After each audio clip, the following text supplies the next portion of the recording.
To understand the Memphis Massacre that happened between May 1st and May 3rd of 1866, you first have to understand what was happening in Memphis at the time. So Memphis had had about 22,000 people up until the Civil War. And over the course of the Civil War and immediately after, they have about 17,000 freshly freed, previously enslaved black people show up and begin camping in and around the town, which changes the dynamic considerably. They also have a bunch of black Union soldiers in Memphis. And this is the kind of the point of tension, right? There's these uniformed, armed, backed by the Union soldiers in Memphis. And they hold power, right? They're like everything about the Civil War ending embodied in Memphis. Over the course of the winter, there had been several scuffles between the Union soldiers, black Union soldiers, and Memphis police. And this was this ongoing point of tension, right? There were Union soldiers in uniform, and they were having real conflict.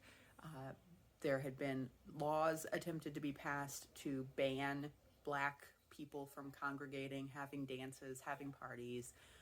Mostly Irish police force coming in and disrupting these events.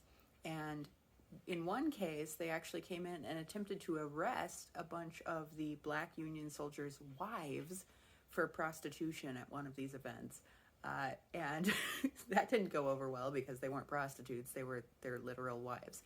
So they had had this ongoing cycle of conflict. There had been injuries, there had been little scuffles, but something changed on April 30th that made a difference, which was that a bunch of these Union soldiers' contracts with the federal government ended and they became essentially citizens again, right?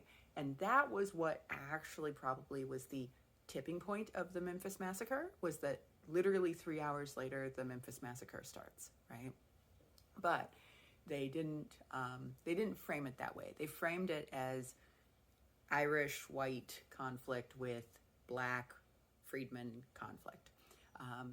That's really not it. What really kind of, when you look at the historical power dynamics, what happened is that this was the day that a bunch of these Union soldiers got cut loose and promptly the city erupted.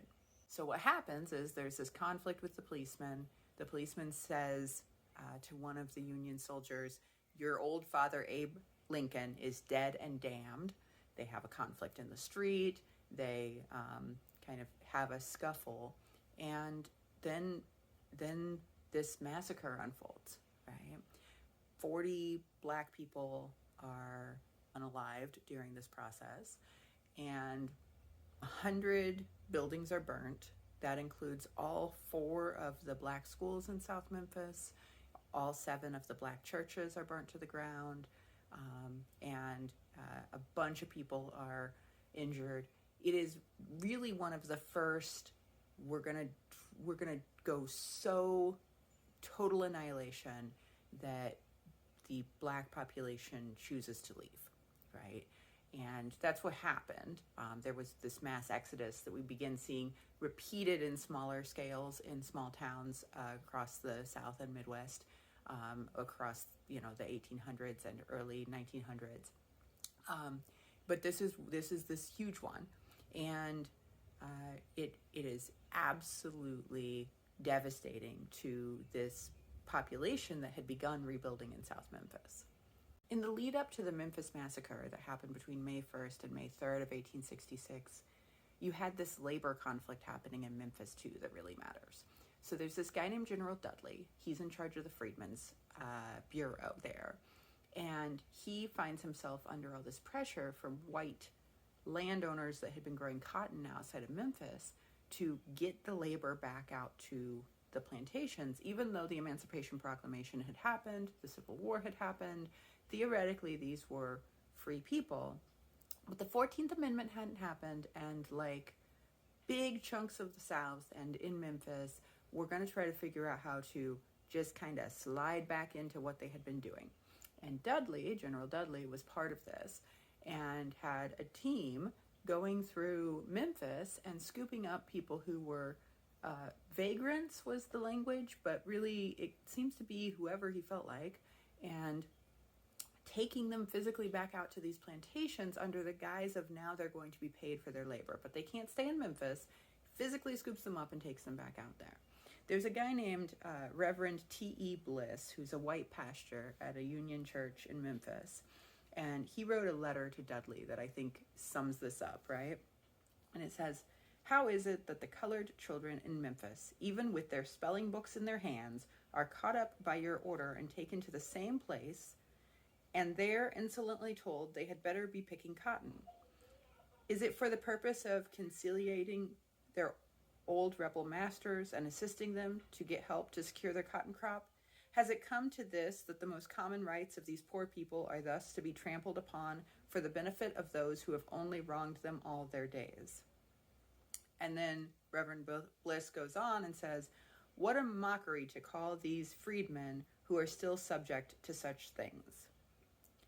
So it turns out that Dudley actually was being bribed to do this thing. But this is the context, right? Is that it's really clear that in this moment that Black people in Memphis, that the forces of the existing kind of plantation system are going to try to get them back onto those plantations and picking that cotton. And that's where the Memphis Massacre unfolds, is that it's aimed at the people who were part of the Black community who had the very most power, which was Union soldiers. One of the things about the Memphis Massacre that happened between May 1st and May 3rd of 1866, and in general about these events, is that through the lens of time, we can imagine that they were about a skirmish unfolding, right? But when we look back at the history, we can see that this is pretty intentionally crafted. It also comes through the lens of, we've talked about the Civil War as being like federal versus states' rights, right? But when we look at the actual language of the actual historical documents, we can see how much this is about white supremacy, how much this is about race, pure and simple, at the time, and that our attempts to like simplify and mellow race out of it actually kind of undermine what happened, and then we don't get to learn from it, right? So I want to bring up two quotes from the Memphis Massacre that I think matter. J.C. Crichton, the Memphis City Recorder, spoke to a crowd on Adams Street that evening, which is during the Memphis Massacre, the lead up, and says, quote, a witness of him says, "He put his hand in his pocket and took out his revolver and said, 'By God, I am a brave man. We are not prepared now, but let us prepare to clear out every goddamn son of a bitch out of town.'" Right? That's the Memphis City Recorder. The Memphis City Recorder is part of this, right? This is the Memphis Police Force. This is the Memphis City Recorder. This is not like a brawl that unfolded outside of a bar. This is a intentional, I'm not ready now, but we need to get ready because we're about to do something, is the language. The other thing that I wanted to point out is the Daily Avalanche, which was like a newspaper in Memphis at the time. After the Memphis Massacre, after 40 men have lost their lives and 100 buildings have been burnt and 4 Black schools and 7 Black churches have been burnt to the ground, says, "The chief source of all our trouble being removed, we may confidently expect a restoration of the old order of things. The Negro population will now do their duty. Negro men and Negro women are suddenly looking for work on country farms. Thank heaven, the white race are once more rulers in Memphis." That's like days after, right? The white race are once more rulers in Memphis. So, like, this is, when we look at the documents, this was an intentional, organized, at the city level, intentional exertion of white supremacy in the aftermath of the Civil War. Lewis Bennett was one of the recently freed and previously enslaved black people who had been in the Union as a Union soldier who was attacked the night of the Memphis Massacre. He survived and was able to testify about it later.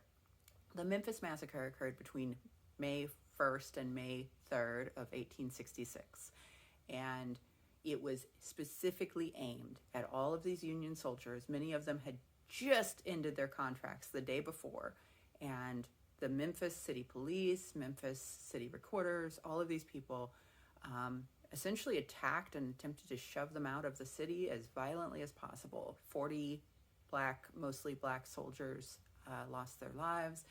100 buildings were burnt down. 4 black schools were burnt. 7 black churches were burnt, all over the course of these 3 days. And Lewis Bennett testified. He said, 6 white men stopped me in front of the Gayoso house, and one of them asked me if I had been a soldier. I told him I had been on a gunboat. He then called me a damned smoked Yankee and struck me on the left arm with a club and broke my arm between the wrist and the elbow. One of the other men struck me in the head with a club and knocked me down. Then he was shot. After he shot me, he asked if I was a soldier.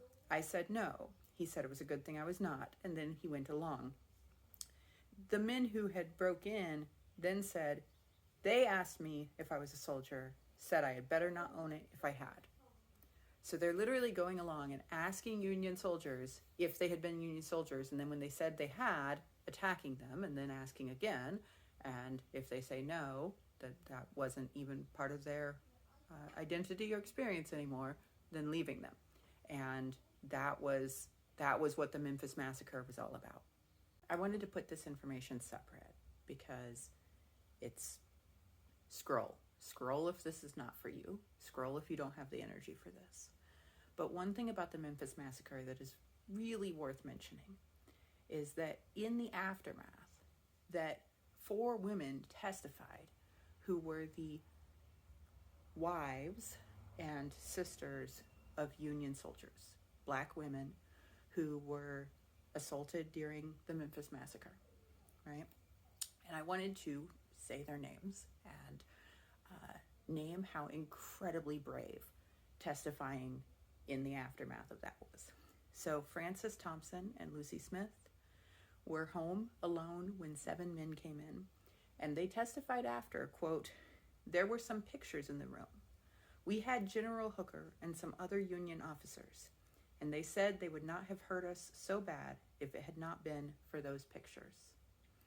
Lucy Tibbs testified that her brother was a Union soldier and that it was known that her brother stayed with her, and they stole $300, they assaulted her and left.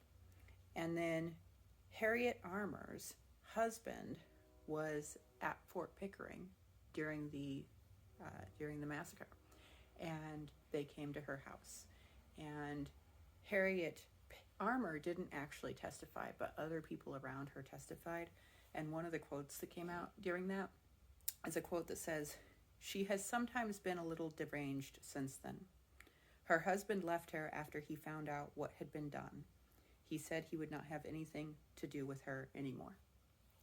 So while we're talking about the black Union soldiers being attacked during the Memphis Massacre, we're also talking about the wives and the sisters being attacked.